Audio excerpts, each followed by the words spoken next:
Assalamualaikum warahmatullahi wabarakatuh. Alhamdulillah wassalatu wassalamu ala rasulillah. Allahumma salli ala sayyidina Muhammadin, Allahumma salli alayhi wa sallim.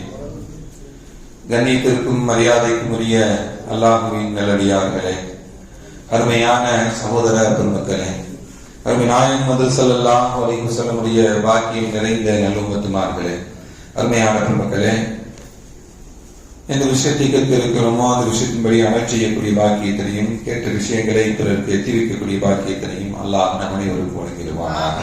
நம்முடைய ஹலாலான ஆஜத்துகள் அனைத்தையும் அல்லாஹ் நிறைவேற்றி தந்திர முடிவானாக. ரமதானை அடைந்தும் மீதம் இருக்கக்கூடிய நாட்களில் நோம்பு நோற்று இனவரங்கள் அமல்கள் செய்யக்கூடிய பாக்கியத்தினையும், புனிதமான லைலத்துல் கத்ருடைய பாக்கியங்களையும் அல்லாஹ் நம் அனைவருக்கும் தந்திர முடிவானாக. நாம் எல்லாம் நல்ல விஷயங்களுக்காக வேண்டி ஒன்று கூடியிருப்பதை போல நாளை மறுமை நாளையில் ஜன்னத்துல் ஃபிர்தௌஸில் கொண்டு கூடக்கூடிய பாக்கியத்தினை அல்லாஹ் நம் அனைவருக்கும் தந்தல் புரிவானாக. அருமையான பெருமக்களே, இன்று 26வது ஜுஸுடைய சில பகுதிகளும் 27வது ஜுஸுல ஒரு அரை ஜுஸு அதை கொஞ்சம் தாண்டியும் முடித்திருக்கிறாங்க. நேற்றைக்கும் இன்றைக்கும் கிட்டத்தட்ட ஒரு 10 சூறாக்கள் ஓதப்பட்டிருக்கின்றன. நேற்றைய தினம் 26வது ஜுஸுடைய முதல் சூரா சூரத்துல் அஹ்காப், மணல் திட்டுக்கள் அப்படிங்கிற பெயர் கொண்ட சூரத்துல் அஹ்காபும், இரண்டாவது சூரா முஹம்மத் சூரத் முஹம்மத். குர்ஆனில் அல்லாஹ் ஒரு 4 அத்தியாயங்களுக்கு நபிமார்களுடைய பெயரை இட்டிருக்கிறார். அந்த நபிமார்களுடைய பெயரில் அல்லாஹ் 4 சூறாக்களை சொல்லும் பொழுது சூரத்து யூனுஸ், சூரத்து ஹூத், சூரத்து யூசுப், சூரத்து இப்ராஹிம், முஹம்மது ஸல்லல்லாஹு அலைஹி வஸல்லம். இந்த 4 நபிமார்கள், 5 நபிமார்கள், சாரி, யூனுஸ், ஹூத், யூசுப், இப்ராஹிம், முஹம்மது, 5 சூறாக்கள் நபிமார்களுடைய பெயரில் அல்லாஹ் சொல்லுவான். அந்த வரிசையில் சூரத்துல் அஹ்காபுக்கு அடுத்து முஹம்மது ஸல்லல்லாஹு அலைஹி வஸல்லம் அவருடைய பெயரில் ஒரு அத்தியாயம். அதனைத் தொடர்ந்து சூரத்துல் ஃபத்ர், நிறைய செய்திகளை அடக்கிய சூரத்துல் ஃபத்ர். சூரத்துல் ஹுஜராத், நிறைய ஒழுக்கம் சம்பந்தமான செய்திகளை உள்ளடக்கிய சூரா அது. அதே போல இன்று ஆரம்பித்த சூரத்துல் காஃப், சூரத்துல் ராரியாத், சூரத் தூர், சூரத்துல் நஜ்ம், இதெல்லாம் ஓதுவதற்கு அடுக்கு மொழிகளில் உள்ளக்கூடிய அத்தியாயங்கள். மக்கத்து காபிர்களே அதிசயமாக கேட்ட அத்தியாயங்களா சூரத்துல் நஜ்ம், இந்த அதை தொடர்ந்து சூரத்துல் கமர், சூரத்துல் ரஹ்மான் வரையும் இன்று நிறைவு செய்யப்பட்டிருக்கிறது. அருமையான பெருமக்களே, நாம் பார்க்கக்கூடிய அத்தியாயங்களில் சூரத்துல் ஃபத்ர், இந்த அத்தியாயம் 29 வசனங்களை உள்ளடக்கிய அத்தியாயம். இதுல இன்னொரு ஆச்சரியமான செய்தி என்ன அப்படின்னா, அரபு எழுத்துக்கள் 29. அந்த 29 எழுத்துக்களும் ஒரே ஆயத்தில் இருக்கிறது. அந்த ஒரு ஆயத்தில் மட்டும்தான் குர்ஆன்ல இருக்கு, வேற எந்த ஆயத்திலும் இல்ல. 15 இருக்கலாம், 18 இருக்கலாம், 17 இருக்கலாம். ஆனால் ஒரே ஒரு அத்தியாயத்தில் தான் அரபு மொழியினுடைய எழுத்துக்கள் அலிஃப் பா தா இருக்குல்ல, அந்த 29 எழுத்துக்களும் ஒரே ஒரு ஆயத்தில் மட்டும்தான் இருக்கிறது. அந்த ஒரு ஆயத்தும் எதுலதான் இருக்கு? சூரத்துல் ஃபத்ர்ல தான் இருக்கு. அந்த 29 எழுத்துக்கள் கொண்ட அந்த அரபு மொழியினுடைய எண்ணிக்கை தான் இந்த சூறாவுடைய ஆயத்தினுடைய எண்ணிக்கையும் 29. அருமையான பெருமக்களே, அது என்ன ஆயத்து அப்படின்னா, அந்த சூரத்துல் ஃபத்ருடைய கடைசி ஆயத் முஹம்மதுர் ரசூலுல்லாஹ் என்று சொல்லக்கூடிய ஆயத். இந்த அல்லாஹ்வுடைய தூதர் முஹம்மது ஸல்லல்லாஹு அலைஹி வஸல்லம் அவருடைய பெயர்கள் எல்லாம் வேற இடங்கள்ல வந்தாலும் என்ன, இந்த இடத்துல முஹம்மது ரசூலுல்லாஹ், முஹம்மது ஸல்லல்லாஹு அலைஹி வஸல்லம் அல்லாஹ்வுடைய திருத்தூதர் என்று வந்திருக்கக்கூடிய இந்த அத்தியாயத்தில் தான் இந்த அதிசயமான ஒரு செய்தியை அல்லாஹ் நமக்கு உள்ளடக்கி தந்திருக்கிறான். அருமையான பெருமக்களே, இந்த அத்தியாயம் இருக்கிறது அல்லவா, முன் வேதத்தில் கூறப்பட்ட செய்தியையும் இந்த அத்தியாயத்தில் அல்லாஹ் சொல்றான். முன் வேதத்தில் கூறப்பட்டது என்ன? முஹம்மது ஸல்லல்லாஹு அலைஹி வஸல்லம் அவர்களை பற்றி முன் வேதத்தில் கூறப்பட்டிருக்கிறது. அவர்களை பற்றி மட்டும் கூறப்படவில்லை, அவருடைய தோழர்களை பற்றியும் கூறப்பட்டிருக்கிறது. அவருடைய அஹ்லாக்குகள் என்ன, அவர்களுடைய நற்பண்புகள் என்ன, அவருடைய கேரக்டர் என்ன, அவர்கள் எப்படி நடந்து கொள்வார்கள் என்பதெல்லாம் முன் வேதங்களில் கூறப்பட்டிருக்கிறது. அந்த அத்தியாயம் அந்த கூறப்பட்ட சில செய்திகள் எல்லாம் இந்த சூரத்துல் ஃபத்ஹில் கூறப்பட்டிருக்கிறது.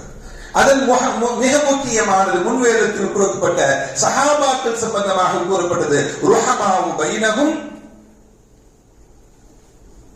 அஷித்தாவு அலல் குஃபார். இந்த ரெண்டு பண்புகள், ருஹமாவு பைனஹும் அஷித்தாவு அலல் குஃபார், இந்த ரெண்டு பண்புகள் சஹாபாக்களிடம் இருக்கக்கூடிய பண்புகள் என்று குர்ஆன் சஹாபாக்களை புகழ்ந்து சொன்னது.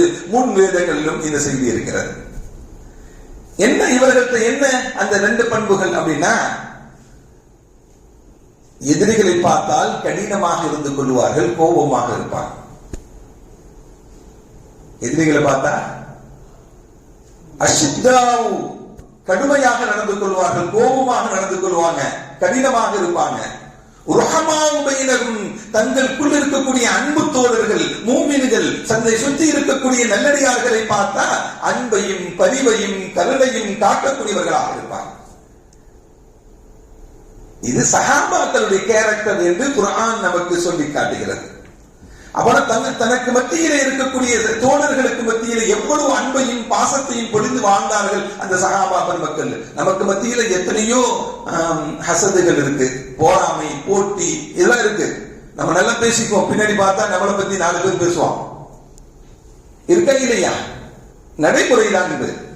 ஆனால் சஹாபா பெருமக்களுக்கு மத்தியில அந்த பேராசைகள் எல்லாம் கிடையாது, போட்டி போராமைகள் எல்லாம் கிடையாது. அவர்களுக்கு மத்திய அன்பும் கருணையும் இருந்ததாக குர்ஆன் நமக்கு சொல்லி காட்டுகிறது. குர்ஆன் சான்று கொடுக்கிறது, அல்லாஹ் சான்று கொடுக்கிறாங்க அந்த பெருமக்களை பார்த்து. அது அருமையான பெருமக்களே, ஒரே ஒரு உதாரணத்தை நான் சொல்லி காட்டுகிறேன். ஒரு யுத்தத்திற்கு ஒரு 3 சஹாபாக்கள் போகல. அந்த 3 நபர்களையும் அல்லாஹ் கண்டிக்கிறார். எந்த அளவுக்கு கண்டிக்கிறார் அப்படின்னா, யாருமே பேசக்கூடாது. ஸல்லல்லாஹு அலைஹி வஸல்லம் பேச மாட்டாங்க, ஊர்வாசிகள் பேச மாட்டாங்க, சொந்தக்காரங்க பேச மாட்டாங்க, மனைவி கூட பேச மாட்டாங்க. எப்படிங்க வாழ முடியும்? நீங்க வாழ்ந்து ஒரு நாள் பேசாம இருந்து வாழ்ந்து பாருங்களேன். ஒண்ணுமே இல்லை, ஒரு நாள் போன் இல்லாம இருந்து பாருங்க, முடியாதுங்க. பழகிட்டோம், அப்படியே பேசாமல் இருக்கவே முடியாது. அல்லாஹ் கண்டித்து அந்த யுத்தத்திற்கு வராததனால் அல்லாஹ் அவர்களை கண்டித்து யாருமே பேசல. சலாம் சொன்னா பதில் சொல்ல மாட்டாங்க, பார்த்தா திரும்பிக்கிட்டு போயிடுவாங்க. ஏன்னா அல்லாஹ்வுடைய கட்டளை, அல்லாஹ்வுடைய ரசூல் சொன்னது அது. எத்தனை நாள் பேசாம இருந்தாங்க தெரியுமா அந்த 3 சஹாபாக்கள்? மற்றவங்க எல்லாம் அந்த 3 சஹாபாக்கள் எவ்வளவு கடினத்தை ஏற்படுத்திருக்கும் தெரியுமா? 80 நாட்கள், கிட்டத்தட்ட 80 நாள்னா 2 மாசத்தை தாண்டி 60 நாள், 2 மாசம், அதுல ஒரு 20 நாள், 80 நாட்கள் பேசவில்லை யாருமே. 81வது நாள் அந்த 3 சஹாபாக்களையும் அல்லாஹ் மன்னித்து விட்டதாக சூரத்து தௌபாவை அல்லாஹ் இறக்கி அவர்களுக்கு பாவ மன்னிப்பு வழங்கி விட்டதாக அல்லாஹ் வசனத்தை இறக்கியவுடன் எல்லோரும் கட்டி தழுவி ஆற தழுவி அவர் சஹாபா பெருமக்களுக்கு தன்னுடைய வாழ்க்கையில் அதுதான் பெருநாள். ஏன்னா அவர்களுக்கு மத்தியில் அவ்வளவு அந்யோன்யமாக இருக்கக்கூடியவர்கள் அந்த சஹாபா பெருமக்கள். தன்னுடைய வாழ்க்கையில் ஜெயித்து விட்டதாக அந்த சஹாபா 3 பேர்த்தையும் பேசாம இருந்த அந்த கஷ்டத்தையும் கடினத்தையும் அவர்கள் அந்த குர்ஆன் வசனம் இறங்கி அவர்களுக்கு தௌபா கிடைக்கப்பட்டவுடன் அவர்களுக்கு ஏற்பட்ட சந்தோஷமும் மகிழ்ச்சியும் இருக்கிறது அல்லவா? ஆனந்தத்துக்கு எல்லையே இல்லாமல் இருந்தது அந்த நாள். இதுதான் சஹாபாக்களுடைய கேரக்டர் என்பதை நாம் அருமையான பெருமக்களே நாம் தெரிந்து கொள்ள வேண்டும். அதே போல ஸல்லல்லாஹு அலைஹி வஸல்லம் சொன்னாங்க, இந்த சூரத்துல் ஃபத்ஹ் இருக்குல்ல, அஹப்ப இலைய மின துன்யா வ மா ஃபீஹா. இந்த சூரத்துல் ஃபத்ஹ் எப்படிப்பட்டது தெரியுமா? இந்த துன்யாவில் உள்ளது அதை விட எனக்கு மிகவும் பிரியமானது இந்த சூரத்துல் ஃபத்ஹ் என்று நபிகள் நாயகம் ஸல்லல்லாஹு அலைஹி வஸல்லம். இதனுடைய பின்னணி என்ன அப்படின்னா, ஃபத்ஹ் மக்கா தான், மக்கா வெற்றி கொள்ளப்பட்டதுடைய செய்தியை தான் அந்த சூரா, செய்தியை தாங்கி இருக்கக்கூடிய சூரா தான் அந்த சூரா. நபிகள் நாயகம் ஸல்லல்லாஹு அலைஹி வஸல்லம் அவங்க ஃபத்ஹ் மக்காவுக்கு கிடைத்த வெற்றியினுடைய வெளிப்பாடாக தான் அந்த சூராவுடைய செய்திகள் நமக்கு சொல்லி காட்டுகிறது. அருமையான பெருமக்களே, அதே போல இந்த சூறாவை யார் ஓதுகிறாரோ அவரை லா தமஸ்ஸன்னாரு, அவரை நரகம் தீண்டாதுன்னு சொன்னாங்க. யாரு இந்த சூறாவை ஓதுகிறாரோ அவருக்கு என்ன நன்மை கிடைக்கும்னா, ஹுதைபியாவில் கலந்து கொண்ட நன்மையும் கிடைக்கும். இன்னொரு ஹதீஸ்ல வருது, மன் கரஅ சூரத்துல் ஃபத்ஹி, யார் ஒருவர் இந்த சூறாவை ஓதுகிறாரோ அவர் ஃபத்ஹ் மக்காவுடைய அந்த நிகழ்வில் கலந்து கொண்ட நன்மை, முஹம்மது ஸல்லல்லாஹு அலைஹி வஸல்லம் அவர்களுடன் கலந்து கொண்ட நன்மை எல்லாம் கிடைக்கும் என்று நபிகள் நாயகம் ஸல்லல்லாஹு அலைஹி வஸல்லம் அவங்க நமக்கு சொல்லி காட்டுறாங்க. அந்த ஹுதைபியாவில் கலந்து கொண்டவர்களுக்கு என்ன நன்மை கிடைக்குமா, லா தமஸ்ஸுன் நார மன் ஷஹித ஹுதைபியா, ஹுதைபியாவில் கலந்து கொண்டவர்களை அல்லாஹ் நரகத்தை தீண்ட விட மாட்டான் என்று நபிகள் நாயகம் ஸல்லல்லாஹு அலைஹி வஸல்லம் சொன்னாங்க. அந்த ஹுதைபியாவில் கலந்து கொண்டா என்ன நன்மை கிடைக்குமோ அது யாருக்கு கிடைக்கும், கலந்து கொள்ளாத நம்மளை போன்றவர்களுக்கு சூரத்துல் ஃபத்ஹ் ஓதுனா கிடைக்கும் அப்படிங்கிறாங்க ஸல்லல்லாஹு அலைஹி வஸல்லம். சூரத்துல் ஃபத்ஹ் எத்தனை ஆயத்து கொண்டது? 29 வசனம் தான். வாய்ப்புகள் இருந்தால் மனடம் பெற்றுக் கொண்டு தினமும் ஓதுங்கள். அல்லாஹ் ஒவ்வொரு நாளையும் உங்களுக்கு வெற்றி நாளாக அல்லாஹ் மாற்றி தருவான். வாய்ப்புகள் இருந்தால் மாதத்திற்கு பிறகு ஒன்று அன்று ஓதுங்கள், அல்லாஹ் உங்களுக்கு வெற்றியை ஏற்படுத்தி தருவான். எல்லா அந்த மாதத்தின் முழுவதும் மனப்பாடம் இல்லைன்னா சும்மா பார்த்து ஓதிக்கோங்க. மனப்பாடம் பண்ணா ஒரு 2 ரக்காத் தொழுது என்ன பண்ணிக்கோங்க, அந்த சூறாவை ஓதி கொள்ளுங்கள், அல்லாஹ் வெற்றியை ஏற்படுத்தி தருவான். அருமையான பெருமக்களே, இந்த சூறாவுல 3 இடத்துல அல்லாஹ் ஒரு முக்கியமான வார்த்தையை சொல்லுகிறான். என்ன வார்த்தை அப்படின்னா, குர்ஆனிலே 3 இடத்துல தான் சக்கீனத் அப்படிங்கிற வார்த்தையை பயன்படுத்தார். சக்கீனத் அப்படிங்கிற வார்த்தை 3 இடங்கள்ல தான் வருது. அந்த சக்கீனத் என்ற 3 வார்த்தையும் எங்க வருதுன்னா இந்த சூறாவுல தான் வருது. அப்பனா யாரு இந்த சூறாவை ஓதுவாரோ அவருடைய வாழ்க்கையில் நிம்மதி கிடைக்கும், சக்கீனத் அமைதி கிடைக்கும், மன ஆறுதல் கிடைக்கும் என்பதை பெருமக்கள் நமக்கு சொல்லி காட்டுறாங்க.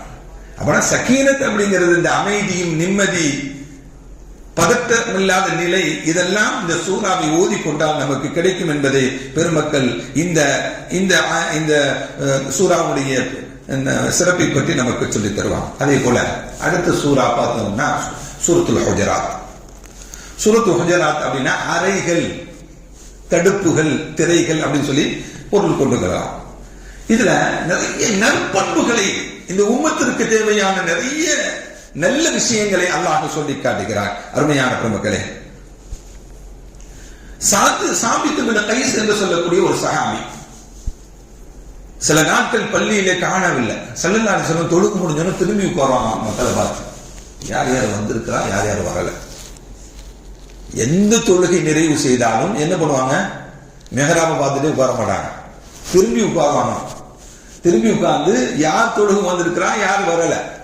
சாபித் பின் கைஸை 3 நாட்களுக்கு மேலாக காணவில்லை. ஸல்லல்லாஹு அலைஹி வஸல்லம் கேட்கிறாங்க, ரெகுலரா தொழுகு வரக்கூடிய சாபித் பின் கைஸ் எங்கன்னு கேட்டாங்க.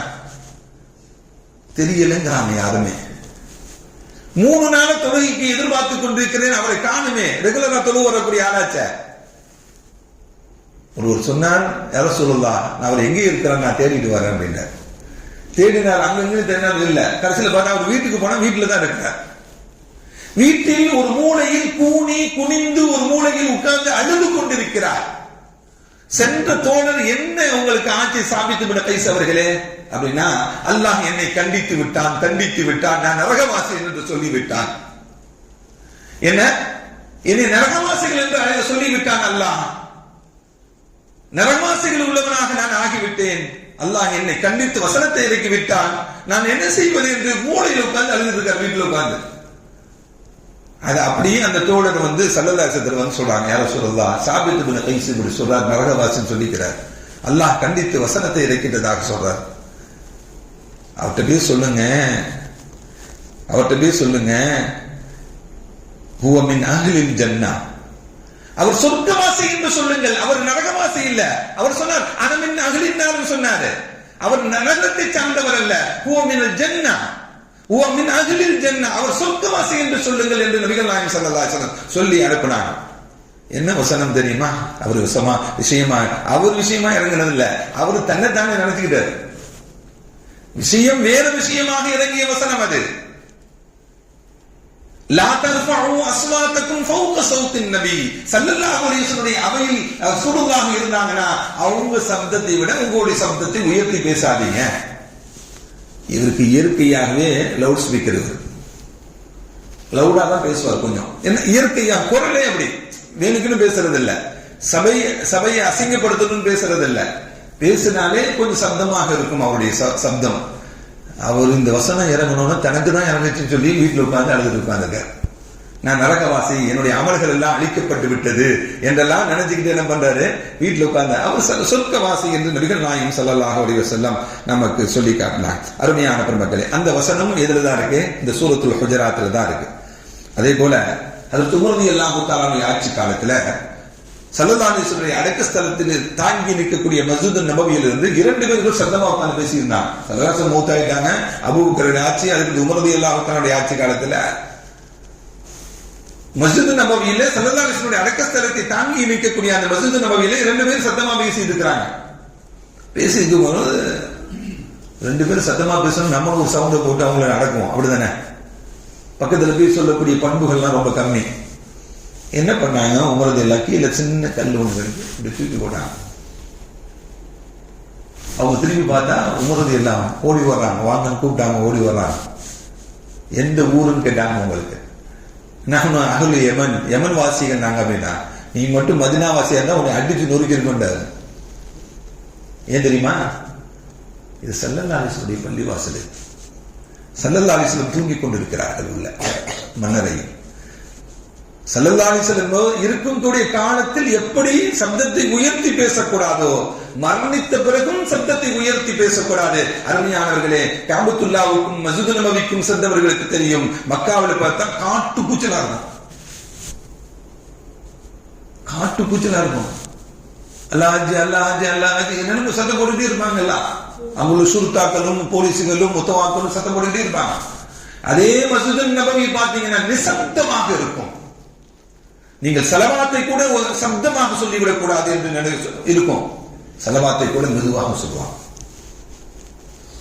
ஏன்னா ஸல்லல்லாஹு அலைஹி வஸல்லம் அவர் வாழ்ந்த பொழுது எப்படி இருந்ததோ மரணித்த பிறகு முன்ன வரையும் அப்படிதான் பேணி பாதுகாக்கப்படுகிறது.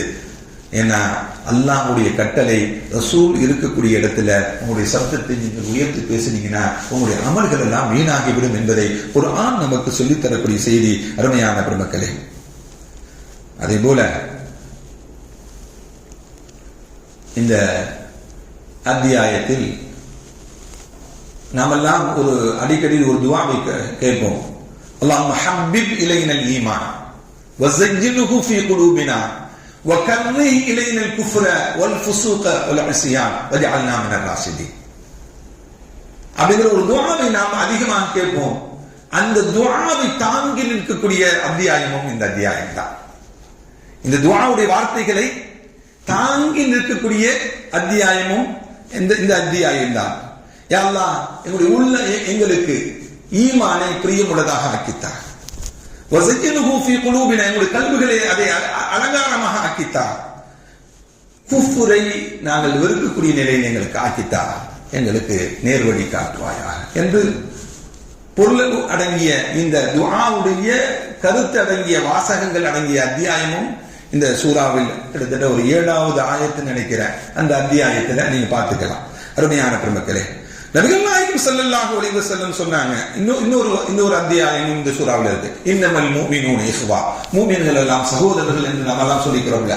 ஒரு மூமின் இன்னொரு மூமினுக்கு சகோதரன் என்று சொல்லக்கூடிய அத்தியாயம், அந்த ஆயத்தும் இந்த அத்தியாயத்தில் இருக்கிறது. அதே போல நபிகள் நாயகம் ஸல்லல்லாஹு அலைஹி வஸல்லம் சொன்னாங்க. அதே போல இன்னொரு முக்கியமான செய்தி இருக்கு. இன் ஜாஅக்கும் ஃபாஸிகும் பினபையின் ஃபதபய்யனு. ஒரு ஃபாஸிக், ஒரு பாவி, ஒரு துரோகி, ஒரு எதிரி ஒரு செய்தியை உங்கள்கிட்ட கொண்டு வந்தாங்கன்னா நீங்க ஆய்வு செய்து அது உண்மையான செய்தியான்னு முடிவு செய்யுங்க. அல்லாஹ் இன் ஜாஅக்கும் ஃபாஸிகும், ஒரு பாவி உங்கள்கிட்ட ஒரு செய்தியை கொண்டு வந்து சொல்றாங்க அப்படின்னா நீங்க என்ன பண்ணணும்? ஃபதபய்யனு, அத நல்ல ஆய்வு செய்யுங்க, நல்ல விளங்கி கொண்டு அதை உண்மைப்படுத்துங்க அப்படிங்கறத அல்லாஹ் சொல்றான். இன்னைக்கு வாட்ஸ்அப்ல வந்துச்சா உடனே ஷேர் பண்றது எத்தனை பேர் செய்யறோம்? அது உண்மையா, உண்மை இல்லையா, இது யார் அனுப்புறது, இது பாசிஸ் அவன் அனுப்புனதா, எதிரிகள் அனுப்புனதா, இஸ்லாமிய எதிரிகள் அனுப்புனதா, நமக்கு எதிரான செய்திகளை, நம்ம சார்ந்த செய்திகளை அவங்க அனுப்பிட்டு இருக்கிறாங்க. அதையும் நம்ம ஆளுக்கு ஷேர் பண்ணிட்டு இருக்கிறது. எதையுமே பார்க்கறது இல்ல. இது உண்மையா? உண்மைத்தன்மை அறிந்துதான் நாம் பிறருக்கு எத்தி வைக்க வேண்டும். உண்மைத்தன்மை அறியாமல் எனப்படக்கூடாது. வரக்கூடிய செய்திகள் எல்லாம் ஷேர் பண்ணிக்கிட்டே இருக்க கூடாது அப்படிங்கிறதையும் இந்த குர்ஆனுடைய வசனம், இந்த அத்தியாயத்தில் வரக்கூடிய வசனம் நமக்கு சொல்லி தருகிறது. நபிகள் நாயகம் ஸல்லல்லாஹு அலைஹி வஸல்லம் சொன்னாங்க, அர்பஉன் ஃபீ உம்மத்தி அம்ருல் ஜாஹிலியா. அம்ருல் ஜாஹிலியா காலத்தில், இஸ்லாம் வருவதற்கு முன்பு உண்டான காலத்தில் நடந்த 4 விஷயங்களை என்னுடைய உம்மத்துகளிலும் இருக்கிறது. அவர்கள் அதை விட்டு விடுவதாக இல்லை என்று சொன்னாங்க ஸல்லல்லாஹு அலைஹி வஸல்லம். என்ன 4 விஷயங்கள்? அல் ஃபக்ரு ஃபில் அஹ்சாப். சில பேர் பேசுவாங்க, நாங்க யார் தெரியுமா, எங்களுடைய பாரம்பரியம் என்ன தெரியுமா, எங்க அப்பா அப்படி, எங்க தாதா அப்படி, எங்க தாதாவுடைய தாதியா, இது மட்டும் தான் பேசிக்கிறோமா எப்ப பார்த்தாலும். தன்னுடைய குடும்பத்துடைய பெருமையை பேசிக் கொண்டிருப்பது இது ஜாகிலியா காலத்தில் உள்ளது. எல்லாருக்கும் எல்லா பாரம்பரியம் உண்டு, ஒவ்வொரு ஆளுக்கும் ஒவ்வொரு பாரம்பரியம் உண்டுங்க. அவங்களுடைய பாரம்பரியத்தை சொல்லிட்டா இருக்க முடியும். ஆனா இப்படி பேசாதீங்க. உங்களுடைய பாரம்பரியத்தை தனக்குத்தானே பெருமைப்படுத்திக் கொண்டு பேச வேண்டாம். ஸல்லல்லாஹு அலைஹி வஸல்லம் சொன்னாங்க, ஒரு ஆள் நடுங்கில் இருந்த ஸல்லல்லாஹு அலைஹி வஸல்லம் பார்த்துட்டு, ஏன்பா பயப்படுற, நான் நான் ஒரு அடியான் தான்ப்பா, நானு ஒரு குறைஷியத்து பெண்மணி பெற்றெடுத்த பிள்ளை தான், நானு சாதாரண உணவுகளை சாப்பிடக்கூடிய மனிதன் தான், நானு என்னை பார்த்து நீ பயப்படாதப்பா, இன்னமா நான் ஒரு அடியான், அல்லாஹ்வுடைய அடியான் அப்படின்னு சொன்னாங்க ஸல்லல்லாஹு அலைஹி வஸல்லம். அப்ப நான் பெருமைப்படக்கூடாது அப்படிங்கிறாங்க. குலப்பெருமை இருக்கக்கூடாது, தன்னை உயர்த்தி பேசிக்கொண்டே இருக்கக்கூடாது. நான் அப்படி, நான் லாடு, நமக்கு தாஸ், அந்த தாஸ் அப்படி போய்கிட்டே இருக்கக்கூடாது. இதை ஜாகிலியா காலத்தில் நடந்த நிகழ்வுன்றாங்க. இந்த உம்மத்தில் இருக்காங்களா இல்லையா? இந்த உம்மத்திலையும் அது நடக்கும், அதை விடமாட்டாங்க அப்படின்னு ஸல்லல்லாஹு அலைஹி வஸல்லம். அடுத்து சொன்னாங்க நபிகள் நாயகம் ஸல்லல்லாஹு அலைஹி வஸல்லம், வத்தஅனு ஃபில் அன்சாப். மற்றவருடைய குடும்பங்களை குத்தி பாசுறது, தன்னை பெருமையா பேசுறது ஒரு வகையில. அவன் யார் தெரியுமா, இவன் அந்த ஜாதியை சேர்ந்து இப்பதான் இஸ்லாத்துக்கு வந்தான் அப்படின்னு சொல்றது. இவன் யார் தெரியுமா, அவன் அப்பா இந்த தொழில் செய்யக்கூடியவர்.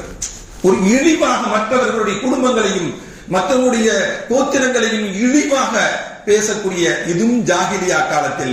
என்ன, நம்முடைய சகோதரி இன்னமல் மூமினூன இஹ்வா, நம்ம எல்லாம் சகோதரர்கள், அப்படிதான் பார்க்கணும்னு சொல்லி குர்ஆன் சொல்லுகிறது. மற்றவர்களுடைய குடும்பங்களையும் மற்றவர்களையும் இழிவாக பார்க்க கூடாது என்பதை நபிகள் நாயகம் ஸல்லல்லாஹு அலைஹி வஸல்லம் நமக்கு எச்சரித்து காட்டுறாங்க. அதே போல வல் இஸ்திஸ்காஉ பின் நுஜூம், நட்சத்திரத்தை பார்த்தா இன்னைக்கு மழை வருங்க, இன்னைக்கு இந்த நட்சத்திரம் வந்தா நீங்க மழை பெய்யாதுங்க இப்படின்னு சொல்லி நட்சத்திரத்தை கொண்டு மழையை வேண்டி தேடிக்கொள்ளக்கூடிய பழக்கமும் ஐயாமுல் ஜாகிலியால இருந்துச்சு. இன்னைக்கு நல்ல மழை பெய்யுமே அப்படின்னு சொல்லுவாங்க வானத்தை பார்த்துட்டு. அப்படி சொல்லக்கூடாது என்கிறாங்க நபிகள் நாயகம் ஸல்லல்லாஹு அலைஹி வஸல்லம். 4வது விஷயத்தை ஸல்லல்லாஹு சொன்னாங்க, வன்னாஹியா, ஒப்பாரி வச்சு அழுகிறது. வச்சுருது, யாராச்சும் மூத்தாகிட்டாங்க, ஏதோ பிரச்சனை ஆயிடுச்சு குடும்பத்தில், யாருக்கும் நோய் ஏற்பட்டுச்சு, என்ன பண்றது? சில இன்னும் கிராமங்கள் இருக்கிறது, மரணமாகிவிட்டால் ஒப்பாரி வைத்து காசு கொடுத்து ஆள் வச்சு அழுவக்கூடியவங்களா இருக்கிறாங்க. இந்த ஒப்பாரி வைத்து அழுவக்கூடியவர்கள் அவர்கள் மௌத்திற்கு பிறகு பாவம் மன்னிப்பு தௌபா செய்யவில்லை என்றால் அவர்கள் எவ்வளவு அமல் செய்திருந்தாலும் நரகவாசி தான் ஸல்லல்லாஹு அலைஹி வஸல்லம்.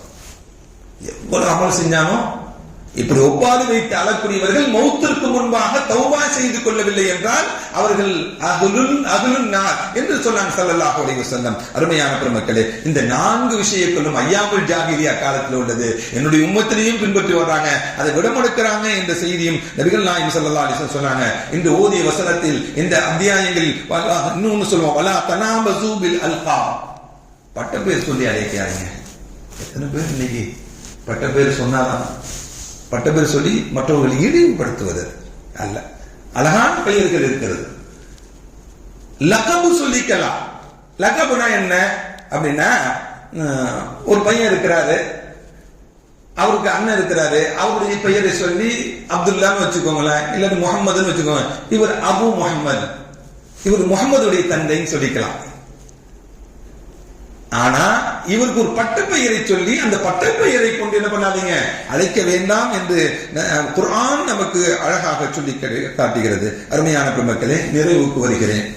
இந்த 3 விஷயங்களை செய்தீங்க அப்படின்னா அந்த 3 விஷயங்கள் மூலமாக உங்களுடைய அமல்கள் டோட்டலா என்ன ஆயிடும், அழிந்து போய்விடும். போன்ல ரீசெட் ஃபுல்லா கொடுத்தீங்கன்னா ஒண்ணும் காணாம போயிடும்ல. ரீசெட் தான் சொல்லுவாங்க அதுக்கு. என்ன எப்படி போன்ல இவ்வளவு எல்லாமே உடனே எடுக்க முடியாதுன்னு சொல்லுவாங்கல்ல, அதே போல நீங்கள் செய்த அமல்கள் எல்லாம் 3 விஷயங்கள் உங்கள்கிட்ட இருந்துச்சுன்னா உங்களுடைய அமல்கள் எல்லாம் அழிந்து போய்விடும். ஒன்னு ஷிர்க். யார் ஷிர்க் செய்து விடுகிறார்களோ அவர்களுடைய அமல்கள் எல்லாம் காணாமல் போய்விடும், அழிந்து எரசு ஆகிடும். இரண்டாவது, நபிகள் நாயகம் ஸல்லல்லாஹு அலைஹி வஸல்லம் சொன்னாங்க, அன் தர்ஃபா அஸ்வாத் லா தர்ஃபா அஸ்வாத்தன் ஃபௌக சௌத் நபி ஸல்லல்லாஹு அலைஹி வஸல்லம் அவையிலே சத்தமா உயர்த்தி பேசுறதும் உங்களுடைய அமல்கள் அழித்து விடும் என்று குர்ஆன் சொல்கிறது. அதே போல யார் அல்லாஹ் கதரை மறுக்கிறார்களோ, அல்லாஹ் கதர்னா என்ன, நமக்கு நடக்கக்கூடியதெல்லாம் அல்லாஹ் முடிவு செய்தது நடக்குது, இல்ல இல்ல இதெல்லாம் இல்ல அதெல்லாம் நான் ஏத்துக்க மாட்டேன் அப்படின்னு மறுக்கக்கூடியவர்களுக்கு அமல்களும் அல்லாஹ் அழித்து விடுகிறான். அல்லாஹ் அவருடைய அமல்களை எல்லாம் அழித்து, அல்லாஹ் கதரை நம்பக்கூடியதுதான் ஈமான். அல்லாஹ்வை நம்புறான், அல்லாஹ்வுடைய ரசூலை நம்புறான், மலக்குமார்களை நம்புறான், கியாமத்தை நம்புறான், கேள்வி கணக்கு நம்புறான், எல்லாத்தையும் நம்புறான். நான் அல்லாஹ் கதரை ஏற்றுக்கொள்ள மாட்டேன்னா அவன் ஈமான்தாரியே இல்லை. அவன் ஈமான்தாரியாக இருந்து அமல் செய்ததெல்லாம் இதை கலா கதரை மறுத்து விட்டான் என்றால், தலையெழுத்தை அல்லாஹ்வினால் நிர்ணயிக்கப்பட்டதுதான் நடக்கிறது என்பதை மறுத்து விட்டான் என்றால் அவன் அமல்கள் எல்லாம் அழிந்து போகிவிடும் என்று நபிகள் நாயகம் ஸல்லல்லாஹு அலைஹி வஸல்லம் சொன்னார். அருமையான பெருமக்களே, இந்த அத்தியாயம் சூரத்துல் ஃபத்ஹ் இதே போன்ற அத்தியாயங்கள் எல்லாம் நமக்கு எதை தாங்கி வருதுன்னா, ஃபத்ஹ் மக்கா அந்த வெற்றியின் பொழுது கூட ஸல்லல்லாஹு அலைஹி வஸல்லம் கஅபத்துல்லாவை கைப்பற்றிய பிறகு பாங்கொழிப்பதற்காக வேண்டி பிலால கூப்பிட்டு தான் மேல கஅபத்துல்லால ஏறி பாங்கு சொல்ல சொன்னாங்க. கஅபத்துல்லால ஏறி பிலால பாங்கு சொல்ல சொன்னாங்க. அப்பயும் சில பேர் என்ன சொன்னாங்க தெரியுமா, இந்த முகமதுக்கு வேற அந்த கருப்பு இனத்தை சார்ந்தவருக்கு தான் எல்லாம் தெரியும், சும்மா சாதாரண ஆளுகளை தான் கஅபத்துல்லா மேல ஏறது பெரிய காரியம், உயர்ந்த இடம், எல்லோரும் உயர்வாக கருதக்கூடிய இடம். இவருக்கு இதே போன்ற ஆளுகள் தான் இருக்கிறாங்க. இவருக்கெல்லாம் என் நல்ல வேலை எங்க அப்பா எல்லாம் இறந்து போயிட்டாரு, இதெல்லாம் பார்த்தாருன்னா தற்கொலை செஞ்சு இப்படி வார்த்தைகள் எல்லாம் அவரெல்லாம் இல்ல. இந்த காட்சியை பார்ப்பதற்கு எங்க தகப்பனாரெல்லாம் இல்ல, இந்த கேவலமான நிலையை பார்ப்பதற்கு எங்களுடைய பெற்றோர்கள் எல்லாம் இல்ல, நல்ல வேலை அவங்க செத்து போயிட்டாங்க அப்படின்னு பேசக்கூடியவர்கள் எல்லாம் உண்டு. இஸ்லாத்துல ஏற்றத்தாழ்வுகள் எல்லாம் கிடையாது, பாகுபாடுகள் எல்லாம் கிடையாது, மொழிவாரியான பாகுபாடுகள் கிடையாது, இனவாரிய பாகுபாடுகள் கிடையாது. இதையெல்லாம் மூட நம்பிக்கையில் உள்ளது என்று நபிகள் நாயகம் ஸல்லல்லாஹு அலைஹி வஸல்லம் தன்னுடைய ஹஜ்ஜத்துல் விதாவுடைய உரையில் சொல்லி இந்த மூட நம்பிக்கையை எல்லாம் என் காலில் போட்டு மிதிக்கிறேன்னு சொன்னாங்க. அப்படின்னா அதை அழிச்சது ஒண்ணுமே இல்லை அப்படிங்கிறாங்க ஸல்லல்லாஹு அலைஹி வஸல்லம். அதெல்லாம் நம்முடைய மார்க்கத்தில் கிடையாது என்பதை நாம் நினைவில் வைத்துக் கொள்ள வேண்டும். இன்று ஓதிய அத்தியாயத்தில் இன்னொரு வசனம் சக்கராத்தில் மௌத், குர்ஆன்ல ஒரே ஒரு இடத்துல தான் வருது. குர்ஆன்ல ஒரே ஒரு இடத்துல சக்கராத்தில் மௌத்னா என்ன அப்படின்னா, அந்த நோன்பு திறக்கிறோம், தாகத்தோட தண்ணி கொஞ்சம் குடிக்கிறோம், எவ்வளவு சந்தோஷம் மகிழ்ச்சி இருக்கு, கொஞ்சம் தண்ணி குடிச்ச உடனே அடங்கிடுது. ஆனா அந்த சக்கராத்தில் மௌத்தில் ஏற்படக்கூடிய அந்த தாகமும் அந்த வறட்சியும் இருக்குல்ல, இருக்கக்கூடிய தண்ணியெல்லாம் கொட்டினாலும் அந்த வறட்சி போகாது, அந்த தாகம் நீங்காது. அந்த கடுமையான சூழ்நிலைக்கு பேர் தான் சக்கராத்துல் மௌத். அந்த சக்கராத்துல் மௌத் என்ற வார்த்தையும் இன்று ஓதப்பட்ட அத்தியாயங்களில் வசனங்களில் உள்ள ஒரு அத்தியாயத்தில் இருக்கிறது. அருமையான மக்களே, அல்லாஹ் இன்னொரு செய்தியும் சொல்லுவான், லா யஸ்ஹர் கௌமும் மின் கௌமின். கேலி கிண்டல் பண்றோம்ல, ஒரு கூட்டத்தார்கள் இன்னொரு கூட்டத்தாரை பார்த்து நீங்க கேலி கிண்டல் பண்ணாதீங்க. கேலி கிண்டல் இருக்கக்கூடாது, நகைச்சுவை உண்டு இஸ்லாத்துல. சிரிப்பாக பேசிக்கலாம், கேலி கிண்டல் பண்ணி அவரை தரம் குறைப்பது அது இருக்கக்கூடாது. கேலி கிண்டல் பண்ணாதீங்க என்பதெல்லாம் இந்த ஓதிய வசனங்களில் உள்ளது. அல்லாஹ் இந்த ஓதிய அத்தியாயம் மூலமாக, இந்த ஓதிய வசனங்கள் மூலமாக எந்த நல்ல அறிவுரைகளை எல்லாம் நமக்கு சொல்லித் தருகிறானோ அந்த அறிவுரைகளை எல்லாம் நம்முடைய வாழ்க்கையை பின்பற்றி வாழ்வதற்குண்டான நல்ல தௌஃபீக்கினை அல்லாஹ் நம் அனைவருக்கும் வழங்கிடுவானாக. குர்ஆனை படித்து குர்ஆனின்படி வாழ்வதற்குண்டான நல்ல பாக்கியங்களை அல்லாஹ் நம் அனைவருக்கும் வழங்கிடுவானாக. ரப்பனா ஆத்தினா في الدنيا حسنة وفي الآخرة حسنة وقنا عذاب النار صل يا ربي على النبي سيدنا محمد وآله وصحبه أجمعين والحمد لله رب العالمين صلى الله على محمد صلى الله عليه وسلم صلى الله على محمد صلى الله عليه